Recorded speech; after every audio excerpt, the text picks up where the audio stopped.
El último beso de loba a la mar. Crespones de seda mi despedida, por favor. Ingenio de cola y astucia callejera tuvo ella para lucir ese nombre, esa chapa de vodevil portuario que coronaba la pista al ser anunciada por el animador. Al retumbar el mambo número 8, los clarines, el pestañazo sangrado de los focos y las palmas aplaudiéndola, esas manos cacheteando su poto flaco de hombre tiritando al son de los tambores. Quizás por eso se puso loba a la mar, por el cochambe mojado de su piel oscura, por el luche aceituno de su pellejo estrujado por los marineros. Pero loba a la mar era también otra cosa, una lágrima del amé negro, un rescoldo pisoteado del África travesti, un brillo opaco entre las luces del puerto, cuando volviendo sobre sus pasos a la pieza de mala muerte, tropezaba en las escaleras rodando por los peldaños entre carcajadas ebrias y un penetrante olor a su seno. Era difícil mantenerse en pie a esa hora, después de haberse mambeado toda la noche con esos tacoagujas imprescindibles, después de aguantar el mareo del SIDA, nublándola, confundiendo el cielo con el mar, que a ratos salpicaba las olas con un vértigo de estrellas. Entonces la loba creía que todo había terminado así de rápido, así sin dolor, así de pronto la muerte sidada era un paso en falso en medio de la pista, un caminito de chispas sobre el mar Caribe, un paisaje al otro mundo, una luna en el agua arrastrada por el vaivén tropical y sin retorno de la epidemia, pero siempre al despertar la encontraba donde mismo, saltando de un lucero en lucero, y el paso en falso no era la muerte, más bien un pálido regreso a su indigencia de loca sin gloria. La loca nunca entendió bien lo que era ser portadora, por suerte, si no el SIDA se la hubiese llevado más rápido por un tobogán depresivo. La lobita no tenía cabeza para relacionar el drama de la enfermedad con el positivo del examen. Ella creía que todo estaba bien. No había cómo convencerla de que ese visto bueno era un desahucio, y aunque giraba y giraba el papel médico entre los dedos, no le entraba en la cabeza ese ejercicio matemático de invertir el más por menos. Su cabecita de pájara nunca dejó entrar la aritmética, jamás se ordenó en cuadritos de sumas y restas. Ella siempre fue una loca porra, negada para el estudio y para entender problemas de conjunto en el colegio. Que el más menos da negativo o el menos da positivo, a la chucha los números, a la cresta la vida. Si estoy premiada, este papel no me va a convencer, decía. A la lobita nunca la vimos triste, pero igual una nube turbia le entró en el mate. Por eso guardó el examen y respiró hondo hasta consumir el aire viciado de la pieza. Se tragó de un suspiro todo el mal olor hasta alterar la gravedad de la noticia. Después fue hasta la ventana y la abrió sobre el óxido de los techos marinos. Tomó uno de sus mechones desvaídos de color por la tintura barata y lo arrancó con un sonido de papel rasgado. Lo miró relampaguear cobrizo por un rayo de sol que pegaba en el vidrio y lo dejó ir, flotando en el aire de plumas que amortiguaba la tarde. La lobita nunca se dejó estropear por el demacre de la plaga. Entre más amarillenta, más colorete; entre más ojeras, más tornasol de ojos. Nunca se dejó estar, ni siquiera los últimos meses, que era un hilo de cuerpo, los cachetes pegados al hueso, el cráneo brillante con una leve pelusa, y ahí la veíamos torneada por el sol, aunque es invierno en mi corazón, repetía incansable en su show de doblete, cuando la fatiga no le permitía el baile. Para nosotras, las locas que compartíamos la pieza, la loba tenía pacto con Satanás. ¿Cómo va a durar tanto? ¿Cómo se ve bonita a pesar de que se deshoja de costras? ¿Cómo, cómo y cómo? Sin acetate, a puro pulso la linda, a puro ánimo la cola resiste tanto. Era el sol, el buen tiempo, el calor. ¿Por qué aguantó como una guinda todo el verano, todo el otoño que fue tibiecito, y al llegar el invierno, al llover la salmuera entumida de la garúa porteña, recién dio síntomas de despedida? Cayó al catre de una vez y para siempre, y ahí empezó el calvario. La lobita, después del examen, nunca quiso que la lleváramos al doctor. Son parientes de los sepultureros, decía. Tampoco soportaba esos centros de ayuda para enfermos. Parecen campos de concentración para leprosos, como en la película Ben-Hur, la única que había visto en su vida. Y recordaba clarita la parte cuando el joven va a buscar a su madre y la hermana y hermana al leprosario, y ellas se esconden, no dejan que el joven las vea así, despellejadas, cayéndosele la carne a pedazos, porque ellas habían sido preciosas, regias, tan lindas, pero nunca tan como Loba la mar, deliraba la loca noches enteras contando la misma película. Ardiendo en fiebre se juraba en galera romana junto a Ben-Hur, y nos hacía remar a todas encaramadas en el catre que amenazaba hundirse, cuando las olas calientes de la temperatura la hacían gritar: «Atención, rameras del remo, adelante, maracas del mambo». Teníamos que turnarnos para cuidarla, para poto como una a una guagua. Éramos sus nanas, sus enfermeras, sus cocineras, la tropa de esclavas que la linda mandoneaba con sus aires de Cleopatra. Tuvimos tanta paciencia con la loba que contábamos hasta 20 veces para no apretarle el cogote, para que se callara y nos dejara dormir un poquito, al menos una hora, en todas esas insomnes noches que duró su larga agonía. Su demencial estado de reina moribunda que no quería estirar la pata, que se le ocurría cada cosa, cada excéntrico antojo, a medianoche en pleno invierno lloviendo quería comer duraznos frescos y partíamos las tontas juntando las chauchas a todo aguacero, mojadas como diucas por las calles desiertas, preguntando, despertando a todos los almaceneros del puerto, subiendo y bajando cerros hasta encontrar un tarro de fruta. Y cuando llegábamos estilando como perras, la loba nos tiraba el tarro por la cabeza porque ya se le había pasado ese deseo. Ahora quería helado de naranjas. ¿De naranjas? No puede ser de otra cosa, niña. En Chile no se hacen helados de naranjas, Lobita entiende. Pero ella insistía en que tenía que ser de naranjas, amenazando con morirse ahí mismo si no le llegaba el perfume agridulce de esa fruta en primavera. Y en pleno junio, las locas escarchadas de frío volvían a salir a la intemperie hasta conseguirle el helado donde un argentino malas pulgas, que después de llorarle el tango de la mamacita agónica, accedía a venderles un barquillo. Y ni aun así la lobita podía dormir, ahora pensando en la carne rosada del melón veraniego. Ay, suspiraba la marica por el dulzor calameño, como si temiera no llegar a vivir a enero, como si no quisiera irse con ese deseo frustrado que le secaba la boca. Porque en el invierno no debe haber duraznos, ni naranjas, ni melones, y tanto calor debe dar una sed.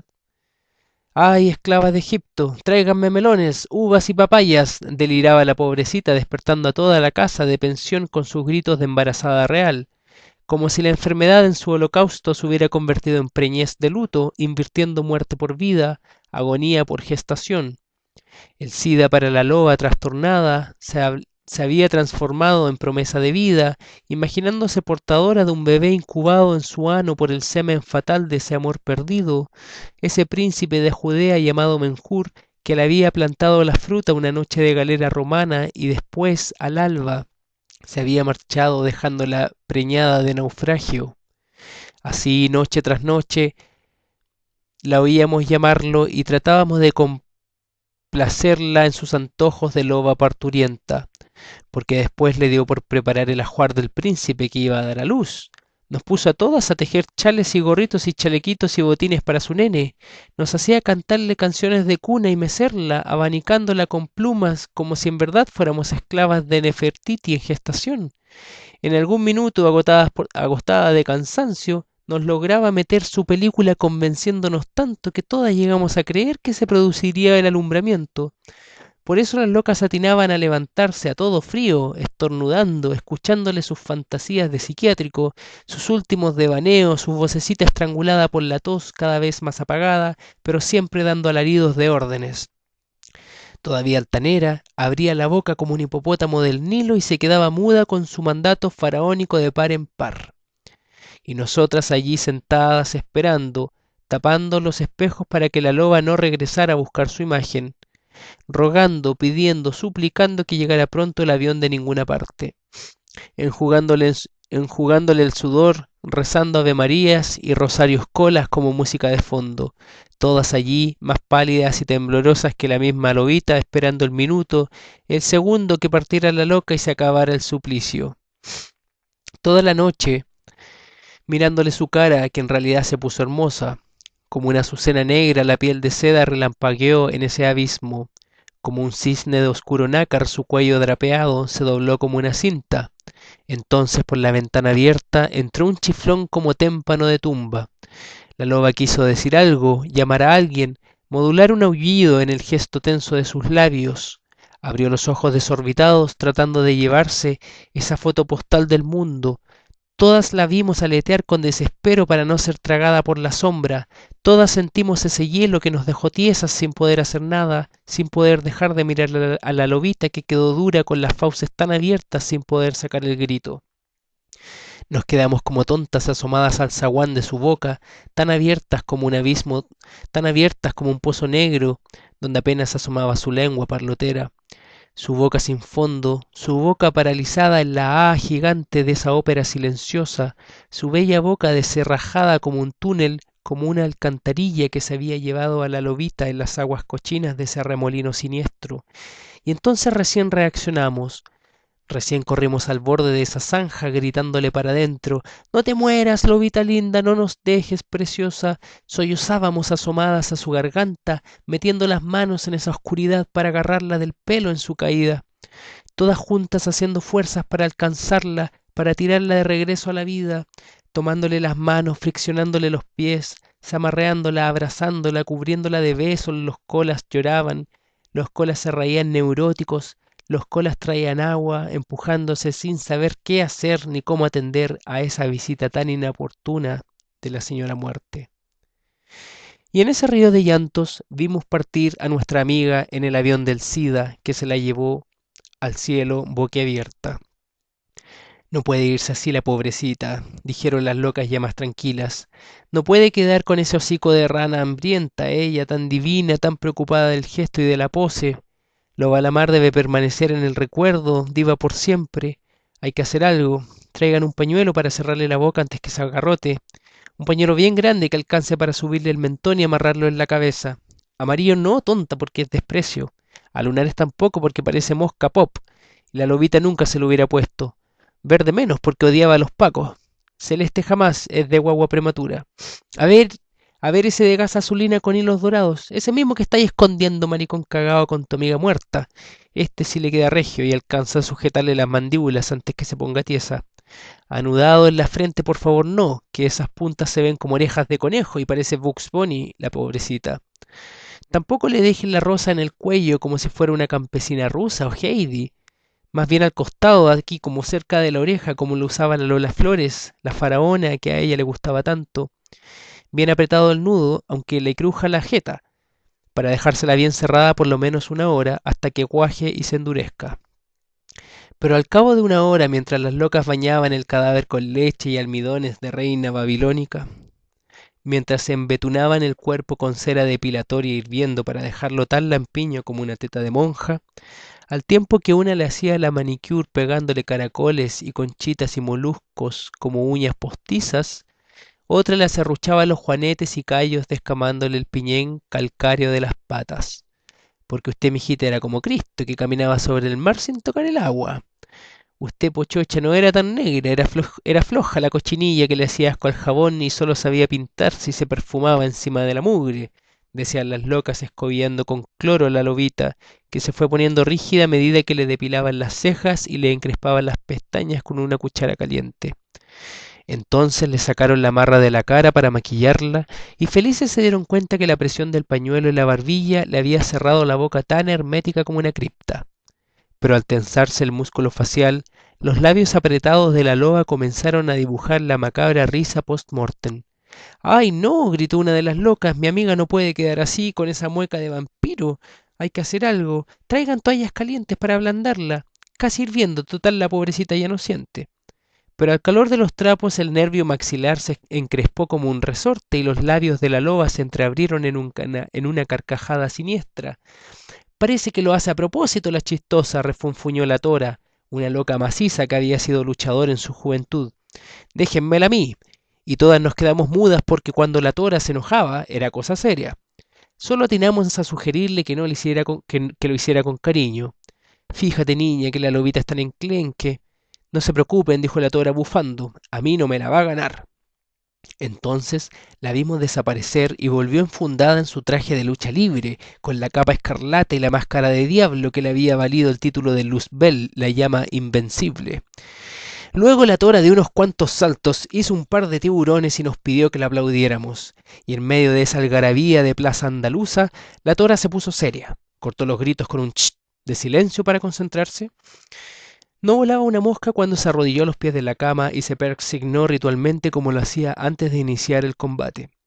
Y de un brinco se encaramó sobre el cadáver agarrándolo a charchazos. ¡Paf! ¡Paf! Sonaban los bofetones de la tora hasta dejarle la cara como puré de papas. Entonces levantó su manaza y con el pulgar y el índice le apretó fuerte los cachetes a la loba hasta ponerle la boquita como un rozón silbando. Chúpese de muelas, mijita, chúpese de muelas como la Marilyn Monroe le decía, dejándola con ese gesto por mucho rato. Casi una hora le tuvo los pómulos apretados con esa tenaza hasta que la carne volvió a tomar su fúnebre rigidez. Solo entonces la soltó, y todas pudimos ver el maravilloso resultado de esa artesanía necrófila. Nos quedamos con el corazón en la mano, todas emocionadas mirando a la loba con su trompita chupona tirándonos un beso. Habrá que taparle los moretones, dijo alguna sacando su polvera Angel Face. ¿Y para qué, si el rosa pálido combina bien con el lilo cerezo?